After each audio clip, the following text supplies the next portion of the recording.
I'm going to just do the full everything, try and wrap all this up in one video. Probably need to do it in two, but on the 15th of November at approximately 10 to 12, AA came into the substation to speak to me.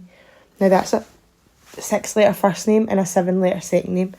Came into the substation to speak to me. I believe his name's Austin. I was told by Corporal Payne, A went to Gritman to seek medical care for cuts on his hand. This was on the 13th of November. I asked A what happened to his hand. He stated on the 12th at around 8 o'clock he cut his hand attempting to cut chicken for a sandwich. A stated he was intoxicated and when he was trying to cut the meat, his pocket knife slipped and cut his hand. I asked when he went to the hospital. He read his wristband from the hospital and he said he went on the 11th to the 13th. 13th to the 11th at 2 p.m. He told me he lived at the frat house. The laceration was on his right hand. He sent me a photograph of the injury. I attached it to the case.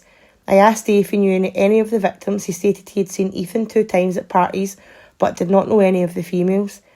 He said I'm assuming that'll be Alpha. No, maybe not. I don't even know. I don't know what sisters his sorority house, but it's been friends from multiple sororities. He ran me through his weekend from Saturday morning. He stated he slept in on Saturday morning, woke up around 9:30. He said he went to the tree house, which was at the outhouse located at Taylor Avenue. He said he spent the whole day there watching the game. He left the tree house at around 7:30 and went back to the fraternity, 727 Elm Street. He said he was drinking all night and finally went to bed on the 13th of November at around 4 a.m.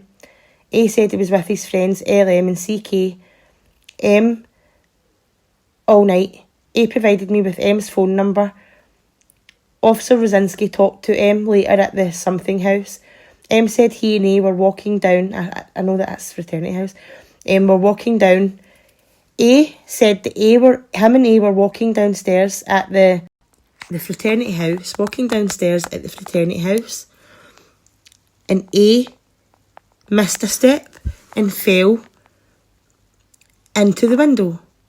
M said at the time neither he or A saw any blood. M said A was cutting chicken and he saw the injury. According to M, A was extremely intoxicated and thought he cut his hand while cutting the chicken, but M believed he cut it on the glass. Right, so AA is Austin Agidius. I'm going to show you how I know that. This is him and Jack D's fraternity, right? Now, he says in the document that he lives at something Elm Street. Now, this is the only fraternity with somebody with this name. Now, this is at Austin. Tell me if you think he looks... If he's got one trait that would stand out to you the most, what would it be? So, Austin is the man who showed up with cuts in his hand on the 13th. This is also Austin, guys. Now, let's not forget Dylan thought she'd seen a firefighter, okay? So this is Austin. This is also Austin outside 727 Elm Street. That's the same fraternity as Jack D. And here's Jack D lying about a 17-minute phone call that night. He said that he only had missed calls from Kaylee and Maddie, and that's not true. If you follow me, you'll know I've repeated all of this, but I'm just going to round it up. Now, Austin spent his night with LM and CK. CK is Caden. This is Caden's Instagram. And this is Caden, doing like a firefighting thing in April 2022 with his high school before he started University of Idaho in either August or whatever it is, September, August, whenever you enrol. This is LM. He's in the same fraternity. I can't find out more else about him. So read up more. Not Austin, works for the USDA Forestry Service as a wildland firefighter. You've already seen the picture. So does Reed Upmore. Now, Reed Upmore's name was in these documents, and Bill Thompson stopped the testing of Reed Upmore's DNA. So that never got analysed against unknown males. This is Reed Upmore. He's also again in that USDA, works for the same place as Austin, but he was also a university student as well. So whether he knew Austin prior to this or not, I don't know. So he was photographed in November with a kabar. in his like vest thing. That was just less than 2 weeks before the murders.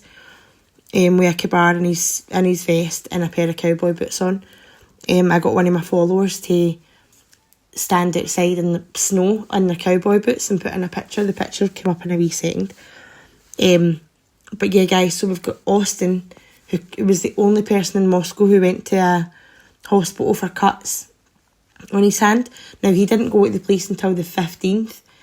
Obviously, this happened early hours on the 13th.